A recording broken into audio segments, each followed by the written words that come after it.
I don't think we will see the LEC played in Berlin every single weekend in the future. You know, I envisage, we've just seen the Overwatch League has announced home and away. We're not there yet. Will we be there in a couple of years' time? Maybe. Hello everyone, this is Darius from the Shotcaller, joined here by Kieran, the MD of Excel. You guys just finished your first split in the LEC. How did you enjoy it so far? Yeah, I think it's been awesome. I mean, in terms of successfulness, obviously we would have loved to make playoffs in our first split. But realistically, we showed all of the top teams that we're here to play. We beat some really good teams and we put 5 wins on the board for our first split, which I think is respectable. We'd have liked to have done better, obviously, but I'm happy with our first split, very much so. Can you pinpoint to any specific positives and maybe some negatives as well that are just not about losses maybe, that you recognized during your first split? Yeah, for sure. I think in terms of positives, our 10-man squad idea has really come to life. You've seen 2 players be subbed in throughout the split.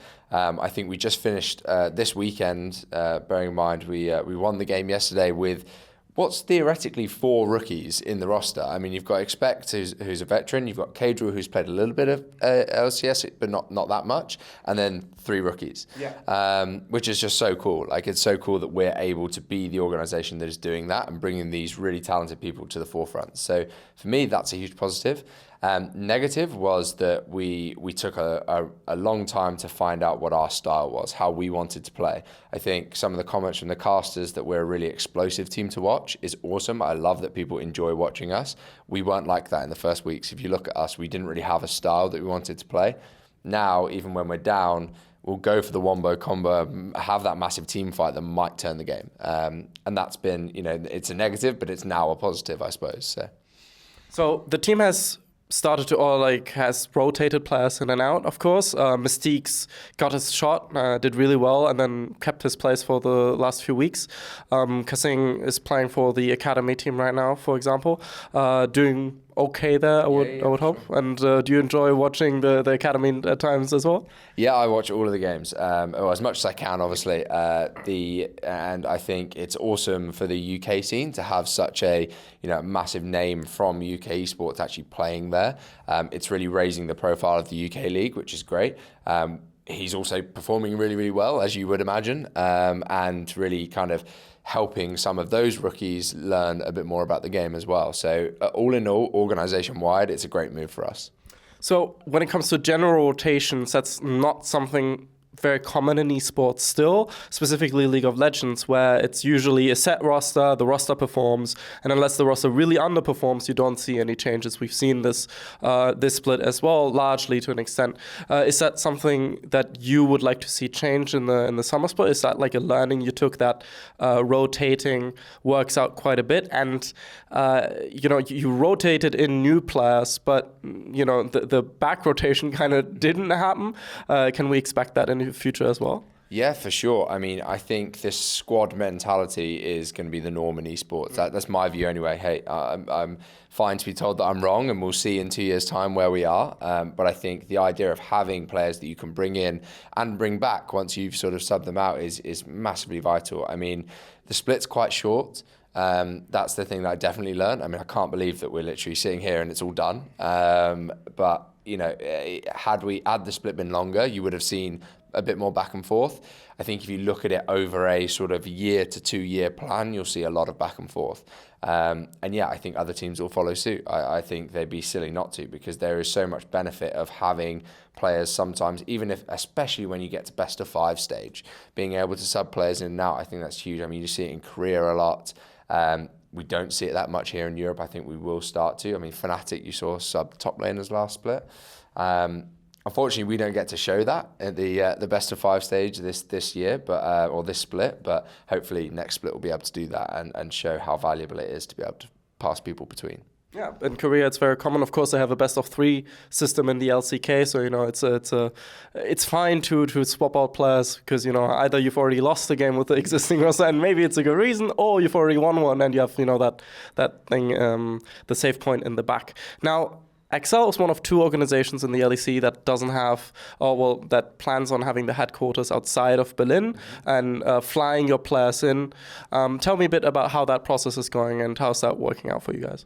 Yeah, so we as much as that is our ethos and that's how we want to go about things, we didn't want to kind of just throw our players into that without giving them a chance to get used to it. So throughout the split, they've been flying sort of back and forth at times, but we do have a facility here that we can use.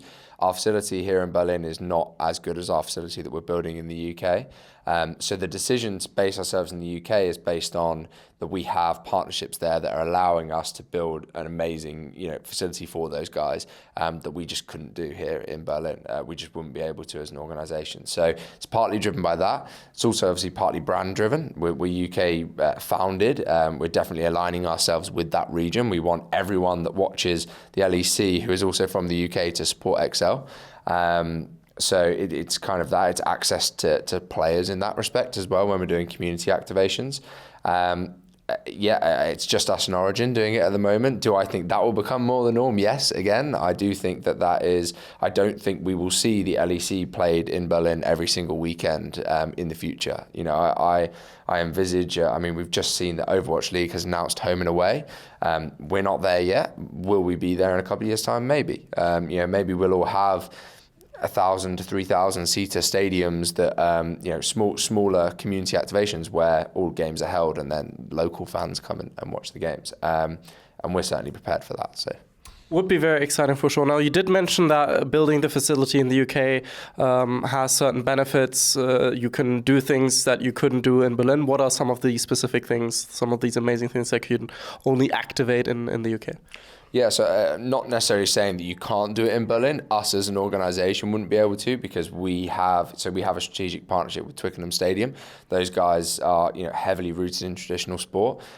They've done a lot of the stuff that we're trying to achieve when it comes to sports psychology, health nutrition with the players. We have those relationships now through them with professionals that can help us in that regard. We just don't have the network here in Berlin to be able to do that. As I say, I'm sure the team that ends up aligning themselves with Germany. We have SK here, we have Schalke. They will be able to do the same. So it partly again brand driven. So. Okay. So I guess those specific facility abilities will be like a specific sports room or something like that. Yeah, it's more access to people. So yes, there are rooms in the facility that we can use, which are great. But it's more access to the actual professionals who are working in that sector that can come across to esports and help us.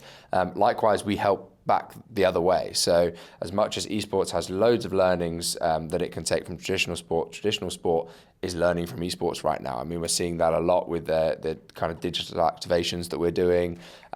Twickenham Stadium, for those of you that know it, it's very much known as a rugby stadium, which means it's, old rich men in barbers that turn up and spend a lot of money on, hospitality and things like this. It's not engaging the younger audience at all. That's something we can help them do. So, right. So what is one final thing about the team itself? What are some of the ideas or maybe changes you would like to see for summer? Could you already tease us a few things if you already have some thoughts here and there? Changes for Excel or changes just in general for the split? Both. Okay, so for Excel, I think you'll see the players fall into the routine that we've talked about that we're trying to achieve, where they're basing themselves in the UK and flying out for games every weekend, and there's not so much crossover. So you'll see us kind of implement ideas that we would have loved to have implemented day one. It's just taken us some time to get there as an organisation. We've still got a lot of growing room. We've still got a lot that we want to achieve. We're by no means where we want to be. It's been a stressful experience to get to the point that we are now, and it's going to be a hell of a stressful experience to get to where we want to be. So I think what I want to see from Excel is us achieve what we set out to achieve initially. I think we can do that. I think we can achieve that by the start of next split. We're almost grateful that we have the 2 months now between the two splits to actually go back, reset, build what we want to build and make sure we're providing the best service for our players. So that's actually helpful for us. As much as we'd love to make playoffs, we have that advantage that we have that time. For LEC as a whole, I'd love to see more flexibility around this, squad mentality and being able to change players in and out, sort of between games, day to day and things like this, and also usability of coaches. So maybe more coaches during a draft phase. Personally, I'm a big fan of the idea of trying to introduce coaches during game. I don't think that'll ever happen, personally, but I think that having a coach in game should be the norm. As I say, that's one that I don't think will happen, but it'd be interesting to see if that does happen. It is the norm in CSGO, pretty sure. So it has been a hotly debated topic in League in the past. I think it's the norm in most sports. I mean, football, they're at least on the sideline and they can shout. They can shout to their players during the game. I mean, it would be. I think you'd see a higher level of League of Legends, in all honesty, because I think the coaches have the ability to stand back and see the game and be able to call when we should be pushing for Nash or, whatever it is. Whereas players, obviously the best in-game leaders can do that, but someone who is not in the game is always going to have a better viewpoint. So I think we'd see a high level of League of Legends. I, in general, agree. I would make the argument that, in football, for example, the coaches can still only shout, and they usually only reach one or two players at the end of the day. Whereas if you're connected with a headset and you can basically orchestrate everything and you see everything anyway, it is a much bigger difference, I would assume. Imagine if, Mourinho is out of a job, so maybe that's a bad example right now. But let's say Guardiola had he would love it. He would absolutely love it. If he had a microphone to tell all his players. He would love that. But look, even if it was just you had a designated in-game leader. Timeout. We were talking about that earlier. Timeouts would be awesome. Yeah. But then, when can you call the timeouts? Yeah, can you call the timeouts just before someone flashes into the Baron pit? Probably not. So when can you call them? But it also with the coaches, even if they just had one link to the captain, and they would just be saying to the captain, right, start thinking about this. Like we can do in scrims. We can pause a scrim and we can talk about something. Who knows? Who knows? We'll see, maybe. Now, lastly, let's talk about your personal history coming into esports. You co-founded Excel with your brother. Yeah. And how's it going from there? And what was your kickstart into esports? What did you do before you co-founded Excel as well? So my brother and I are really boring corporate people. So I did law. Fun, and my brother did management consultancy, fun. We were doing really boring corporate stuff. We were big gamers, always have been our whole lives. That was kind of how we bonded as brothers, even when we went off to different universities. That was how we played and stayed in touch. WoW was the game that really got me into gaming. Big World of Warcraft fan, picked it up actually for BFA as well. Not playing it as much at the moment, more League of Legends now. But the game that kind of launched Excel specifically into esports was Call of Duty. So we were console based at the time. The UK is quite well known for big Call of Duty talent. Even some of the top teams now, a lot of UK players. So it just seemed like the right entry point for us. We got into the Call of Duty World League. That was our first pro level of competition. That was where we started to build a following. And then we kind of, the second area that we got into was League of Legends. So we were kind of dominating the UK scene for a long time, competing in the Tier 2 competition, the European Masters. And the rest is history, I suppose. How surprised were you when you actually got the confirmation that you guys did get to join the LEC? Yeah, probably not as surprised as you may think. I always believed that we could put together an amazing application. That bit was fine, and then it was a case of could we get the funding to back that application? Yes was the answer. So once we kind of had that and we had all the pieces, it was just a case of, hey Riot, do you think we can deliver what we say we can deliver? Because I don't think there was any question that what we'd built as a kind of plan was good and was worthy of being in this competition. It was just a case of who are these XL guys? We don't really know them. Can they actually do what they say they're going to do? And clearly they believed that we could, and hopefully we've proven from the first split that we deserve to be here, and hopefully we continue to prove that as an organisation, we definitely deserve to be a part of this. I personally have to say that I was a bit worried about XL and Rogue at the start of the split, honestly.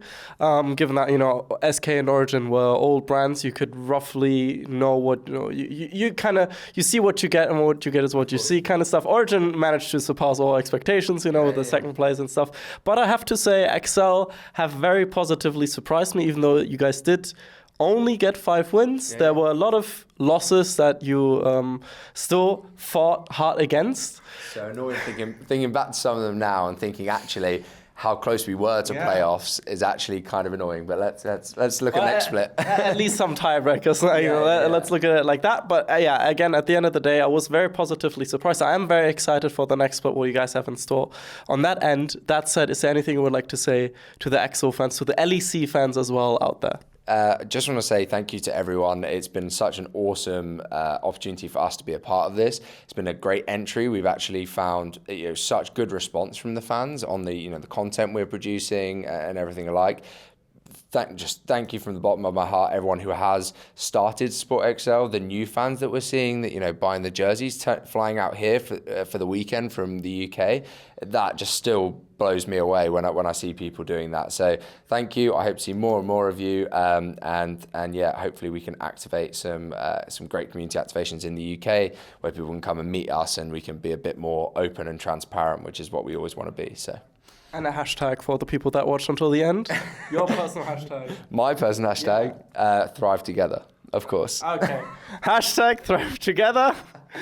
Sorry, I have to stay on brand. Always have to stay on brand. So. It's so sellout. But I'll take it. It's actually a pretty good hashtag, I will say. I said that before. It's one of the better brand hashtags out there. Hashtag Thrive Together for all the people that watched until the end. Thank you so much, Kieran, for your time. This was Darius from the Shotcaller. I hope you guys have a good day. See you guys then. Bye-bye.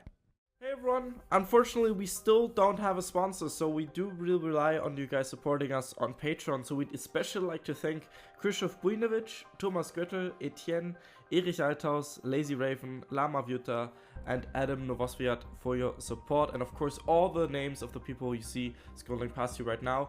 It is genuinely truth when I say that without you this wouldn't be possible right now, so we really do appreciate it. Thank you.